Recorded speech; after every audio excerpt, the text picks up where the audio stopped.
Rappelez-nous votre nom. Jean-Claude Van Damme. On s'en souviendra.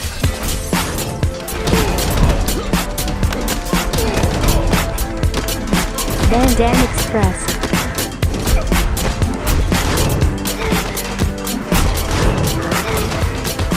Van Damme Express. Salut à tous, vous écoutez Van Damme Express, le podcast qui regarde tous les films de Jean-Claude Van Damme et qui les classe les uns par rapport aux autres. Van Damme Express. Aujourd'hui, épisode 35, épisode spécial, j'ai regardé un classique de Van Damme, il s'agit de Cyborg, sorti en 1989. On est après Bloodsport, la Canon propose à Jean-Claude pour le remercier de ce sauvetage, parce on rappelle qu'il a sauvé le montage et qu'il a transformé ce film en un succès, qui lui propose soit la suite de Delta Force, soit la suite de American Ninja, ou alors un nouveau film, Cyborg. Jean-Claude va opter pour ce troisième film, pour faire un film original. Alors c'est un film qui sort un petit peu de nulle part, étant donné que la Canon devait initialement faire un film Les Maîtres de l'Univers, et également un film Spider-Man. Oui, la Canon avait quelques licences Marvel à l'époque. Mais ces deux films tombent à l'eau. Albert Pyun, qui est le réalisateur, qui est dans le giron de la Canon à ce moment-là, va concocter un script donc en quelques jours pour réutiliser les investissements qui ont été faits, les 2 millions de dollars qui avaient été injectés pour notamment les décors, les costumes, qui vont être réutilisés pour ce script de Cyborg. Script original, Chuck Norris est initialement associé au projet, puis finalement ça sera, comme je l'ai raconté, c'est Jean-Claude qui va choisir de faire finalement ce film. Chuck fera la suite, bien sûr, de Delta Force, réalisé par son frangin. Alors il faut parler d'Albert Pyun, c'est un réalisateur de série B qui a fait énormément de films, 50 films en 40 ans, et on en parle particulièrement aujourd'hui avec un peu d'émotion, puisqu'il est décédé il y a quelques jours, donc le 26 novembre 2022, il est décédé à l'âge de 69 ans, d'une longue maladie. Apparemment les dernières années de sa vie n'étaient pas forcément très très heureuses. Mais voilà, un réalisateur d'origine hawaïenne qui a travaillé principalement sur des petits budgets, qui était très apprécié des studios, notamment parce qu'il était capable, il avait une capacité de production hallucinante. On dit de lui, donc là c'est le moment où on déroule la légende, Albert Pyun qui était capable de tourner 115 plans, 15 pages de scénario par jour. Qui avait quand même une vraie vision. Quand on voit ses films, il n'y a jamais des moyens, il n'a jamais tourné sur un film très très important avec un gros budget, et il n'a jamais eu d'énormes succès. Cyborg, c'est un de ses plus grands succès, mais il avait des idées, notamment dans la mise en scène, dans un petit peu de technique, sa fameuse caméra propulsée. Voilà, alors il a été connu en 82, il a encore remporté un premier succès qui va te faire décoller sa carrière, L'Épée Sauvage, The Sword and Sorcerer en anglais, et puis on va citer quelques films qui lui sont assez personnels si vous voulez creuser. Alors il y a Nemesis, la saga Nemesis, c'est un peu sa saga à lui. Moi je mettrais, j'en ai pas vu les caisses, mais je mettrais les deux films avec Christophe Lambert, Mean Guns et Adrenaline, qui sont plutôt sympas. Ah oui, je parle de Christophe Lambert, mais il a beaucoup tourné avec des stars sur le déclin, qui tournaient sur des séries B faute de mieux. Christophe Lambert qui va parler de ces deux projets avec beaucoup d'affection dans les interviews qu'on a eues, c'est un bon souvenir pour lui. Et également, dans sa filmo, on note aussi Captain America 90, qui est pas bon du tout, mais c'est pour dire que voilà, c'était la Canon avait ce genre de licence avant que ça devienne une poule aux œufs d'or dans les années, à partir de la fin des années 90, 2000, 2010. Alors, Cyborg, c'est quoi le scénario ? C'est un film post-apocalyptique. On est dans un futur lointain. On est à New York, dévasté. Il y a une bande de pirates qui est dirigée par Fender, qui répand le massacre, la haine autour de lui. Ce fut d'abord l'effondrement de la civilisation. Anarchie, génocide, famine. Alors que nous pensions qu'il ne pouvait plus rien nous arriver de pire, la peste fit son apparition. La mort omniprésente répandait son venin sur toute la surface de la Terre. Puis, on entendit dire que les derniers savants cherchaient un moyen de vaincre l'épidémie et de reconstruire le monde. Le reconstruire ? Pourquoi ? J'aime la mort. J'aime la misère. C'est ce monde que j'aime ! On nous explique le scénario assez rapidement, il y a une peste qui est en plus de ça qui ravage l'humanité, mais on a trouvé une solution, un antidote, et c'est une femme qui s'est portée volontaire pour être transformée en cyborg, pouvoir aller récupérer avec ses capacités informatiques et de survie cet antidote en New York, et qui lui doit maintenant être exfiltré et rejoindre Atlanta pour sauver l'humanité. Alors bien sûr, de son côté, Fender n'est pas d'accord et va essayer de profiter de ce canal pour atteindre Atlanta et puis devenir un petit peu le dieu du monde. Tout de suite, on est dans l'action avec ce duo, donc un passeur qui protège une femme et qui va se sacrifier pour elle. Donc il va se faire tuer assez vite par Fender. On se rend compte de la cruauté et la barbarie du gars. Voilà, on voit des décors complètement détruits dans les flammes, des décors très urbains, avec des gens qui sont crucifiés, nus dans les rues. Fender va capturer cette cyborg qui s'appelle Pearl Prophet, qui est un peu déshumanisée dans le sens où elle prend des décisions contre toute émotion. Elle va décider notamment de suivre Fender parce qu'elle pense qu'elle a plus de chances avec lui d'atteindre Atlanta plutôt que de suivre Gibson.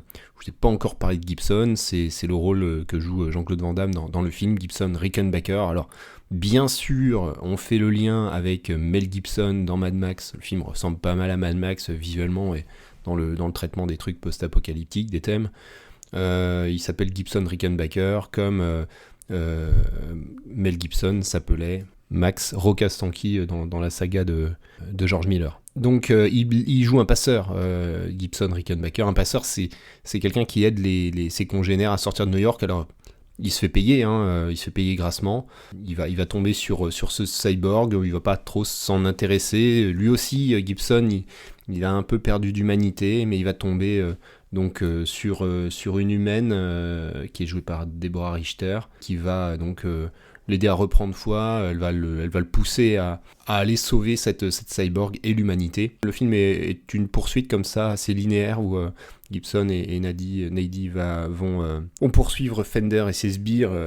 Au départ, Fender massacre un village de pêcheurs pour récupérer un bateau, aller plus vite, mais Gibson les rattrape. Donc il y a toute cette course-poursuite. Le film est entrecoupé de flashbacks, alors qu'il explique plusieurs choses, notamment le passé de Gibson. Il a un lien fort avec Fender qui a massacré les siens, en fait, d'une façon assez ignoble. Ça explique aussi comment Fender est entouré. En fait, il crée les personnes qui sont autour de lui en les soumettant à des tortures, en les faisant massacrer des gens. Et il y a cette histoire de cette fille, une blonde qu'on retrouve dans les flashbacks et qu'on retrouve dans l'équipe de Gibson, qui a un rôle particulier dans le film. Voilà, donc des flashbacks et aussi donc des flashbacks sur l'origine du cyborg, qui est joué par Dale Haddon, donc cette Pearl Prophet qui a donc en elle le moyen de sauver l'humanité, qui doit être protégée. Donc c'est ces flashbacks qui vont éclaircir, donner pas mal de contexte au film. Sinon, on est dans un film d'action avec beaucoup de scènes de combat, mais également beaucoup de scènes un peu de parcours de ces décors, des scènes de dialogue, des scènes un peu oniriques où on sent tout le côté désespéré de ce contexte, de ce futur apocalyptique. Ça, c'est un thème, je pense que c'est quelque chose qu'on doit largement à Albert Pyun. Dans ce film, il y a une vraie vision d'artiste, alors très années 80, mais je pense qu'il est temps de tourner une page et de parler des notes après ce petit extrait. Nous vous avons choisi parmi nos confrères pour votre forte personnalité et surtout pour vos compétences en informatique. Vous avez le profil idéal pour cette mission. Mais cela dit, avant de vous décider, j'espère que vous avez réfléchi à l'importance et à la gravité de l'expérience. J'ai pesé toutes les conséquences. Je sais très bien ce à quoi je mets. Après cette opération, vous devez savoir que vous ne serez plus jamais la même. La peste a détruit tout ce que nous aimions. Elle a détruit l'humanité. Il n'y a plus d'amour, il n'y a plus d'espoir. Alors il faut faire quelque chose.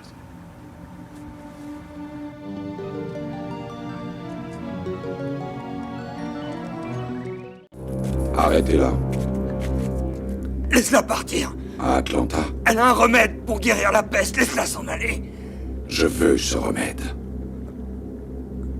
Pourquoi faire? J'aurai la puissance d'un dieu. On pourra vaincre la misère avec ce remède. La misère, j'aime la misère. On va pouvoir changer le monde. J'aime ce monde. Ah, au diable. Pauvre connard. Je suis le diable. Je n'ai pas l'intention de vous suivre. Vous n'êtes pas assez fort pour m'escorter. Avec Fender, on n'a aucune chance. Il me tuerait peut-être. Il vous tuerait sûrement. Il faut l'anéantir, ainsi que ses hommes. À Atlanta, nous avons les moyens de le faire. Je suis en train de le conduire vers la mort. Nul ici ne peut l'arrêter. Pas même vous. Alors, note artistique, j'étais bien emmerdé parce que c'est un film qui est un peu fauché, qui a pas beaucoup de moyens, mais il y a une vraie vision artistique. Il y a une dizaine de plans qui me reviennent en tête, qui sont très soignés, avec une lumière très belle. Je pense à cette photographie donc, dans tout le final avec cette pluie diluvienne. C'est très réussi. Il y a ces passages dans les égouts aussi qui est plutôt chouette. Les décors sont bien, on y croit, on est dedans, c'est désespéré, il y a une histoire autour de la post-production de ce film, puisque initialement donc Albert Pyun voulait faire un opéra rock muet en noir et blanc avec du heavy metal. Alors il n'y a toujours pas beaucoup de dialogue, mais ça c'était le plan initial, avec un premier montage qui a été complètement rejeté par la production. Il est revenu en deuxième montage en ajoutant des voix off. Rejet également, donc toujours pas de dialogue mais des voix off. Pyun va être écarté du montage et donc on va attendre le retour du tournage de Kickboxer avec Jean-Claude Van Damme et Sheldon Lettich qui vont remonter totalement Cyborg le film, et donc la Canon va adorer ce montage. Donc initialement on devait avoir une ambiance ténébreuse avec une surreprésentation des symboles de Satan, du Christ. Ouais, la version de Van Damme et de Sheldon Lettich, elle est beaucoup plus orientée action, avec un montage dynamique sur les scènes de combat. On reconnaît un peu la touche, si vous avez vu Kickboxer, Bloodsport, au niveau du montage combat, on a des choses très conjointes. On a l'ajout de la scène du massacre des pêcheurs, qui n'était pas dans la version initiale, mais qui ajoute aussi dans l'ambiance ténébreuse et dans la couleur vraiment désespérée. Et on a cette narration autour du flashback traumatique qui est ajouté, le flashback traumatique de Jean-Claude Van Damme, qui est ajouté et qui donne aussi pas mal de profondeur au film. À la place du heavy metal, on a une musique assez synthétique qui est composée par Kevin Bassinson. Donc Kevin Bassinson, pas grand chose, beaucoup d'assistance à la production musicale sur beaucoup de films. Mais on note notamment, il a bossé sur Polystory et Rocky Horror Picture Show, dans les grands films en fait, sur lesquels il aurait pu bosser. Je trouve pas que ça soit une grosse réussite. Le son, pour moi, c'est très problématique sur ce film. Il y a la musique qui est vraiment un peu pénible, qui rajoute au côté lancinant, un peu 80, baba cool. Ça rend pas le film très agréable, cette musique synthétique qui rajoute encore plus à la lourdeur de l'ambiance. Il y a également le son. Alors, tous les effets sonores, pour moi, c'est très raté. Les flingues sont assez chouettes, mais ils font des bruits de pistolet laser quand on entend pas des ch'toing, des bruits d'élastique qui... C'est pas terrible. Et alors les bruits de combat, je vais vous mettre un petit montage parce que ça vaut son pesant de cacahuètes. Il doit y avoir 2 bruits de coups portés.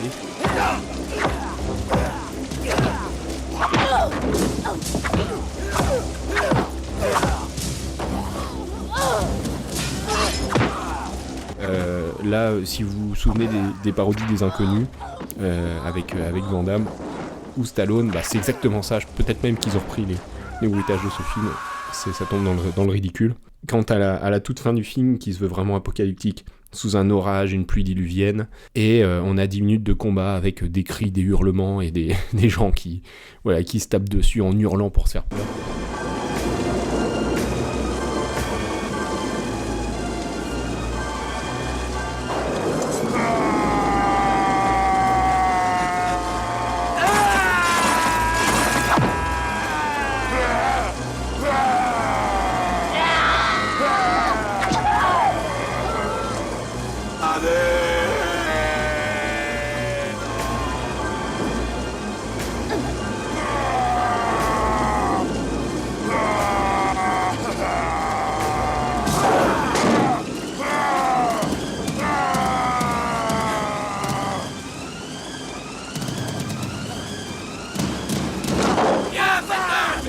Attends, je suis là.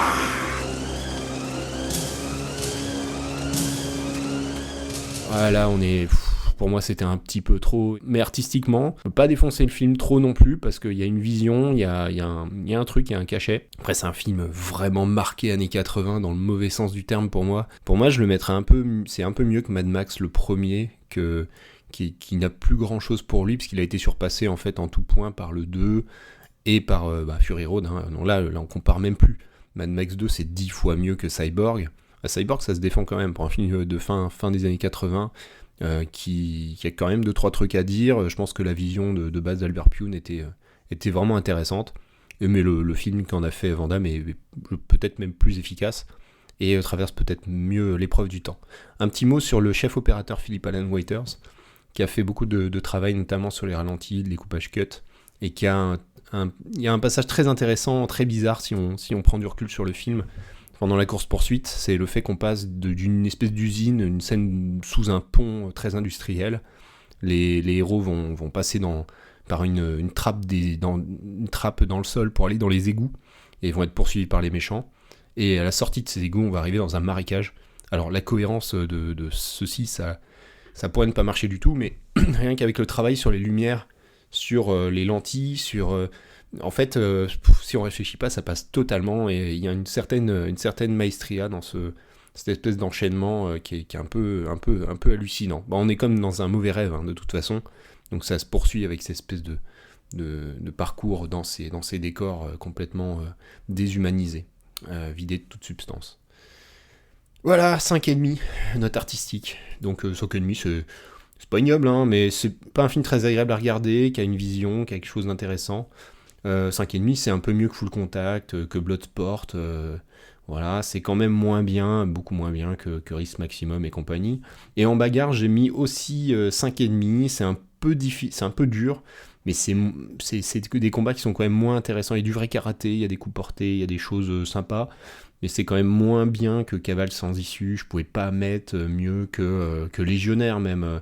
C'est moins bien mis en scène, moins bien que Time Cop. Time Cop à 6, on est sous Time Cop clairement. Mais quand même, c'est un film au niveau bagarre qui est satisfaisant, avec un final correct, vraiment très, très correct, surtout au niveau de l'image. Voilà, ça nous fait un total de 5,5. 5,5, ça nous place à la 22e place. On est dans les films totalement ok. Donc je l'ai mis sous Jusqu'à la mort ou Cavale sans issue. Bon, c'est moins bien que Jusqu'à la mort, hein. Et je l'ai mis au-dessus de Assassination Games, The Order, ou le premier Universal Soldier. Je trouve plus de qualité que le premier Universal Soldier. Je n'ai pas parlé de la prestation de Jean-Claude Van Damme. Alors il est tout jeune, il a une tête de jeunos, ça fait plaisir à voir. Il est beau gosse comme jamais, et puis il en fait un peu moins que dans Bloodsport. Il a un rôle un peu moins manichéen que ce qu'il fait d'habitude, où il est désabusé, expérimenté dans cet environnement super hostile. Et il fait du karaté comme il sait faire, au top de sa forme. Donc il y a même droit à un grand écart facial, et puis ces fameux high kicks et Uramawashi dont il nous régale dans ce genre de métrage. Donc c'est plutôt cool. Dans un film qui va avoir un gros succès, hein. J'en ai pas parlé, mais c'est un gros succès au box-office. 4e film le plus rentable des États-Unis quand il sort à la fin de son exploitation. Voilà pour Cyborg. 89, la saga Cyborg aura 2 suites, en 93 et en 94. Alors elles ont pas bonne réputation, je les ai pas vues, pas prévu de les voir, mais il y a un truc rigolo, c'est que Cyborg 2, c'est le premier film de la carrière adulte de Angelina Jolie. Comme quoi ces prods arrivent quand même parfois à faire des castings assez intéressants. Je regarde ma liste, il nous reste une quinzaine de films à regarder, peut-être qu'il y en aura d'autres entre-temps, on attend Darkness of a Man, 2023 peut-être. Je vous donne rendez-vous pour ma part dans 15 jours pour un film un peu plus récent, des années 2000, avec un réalisateur qu'on a déjà vu. Je vous souhaite d'excellentes fêtes de fin d'année, et on se retrouve dans 15 jours pour un nouveau Jean-Claude Van Damme. Salut. Van Damme Express.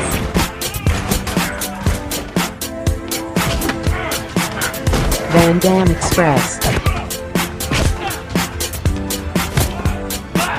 Van Damme Express.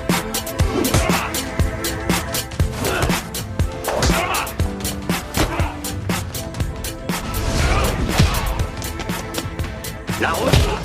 Là où on va, on n'a pas besoin de route.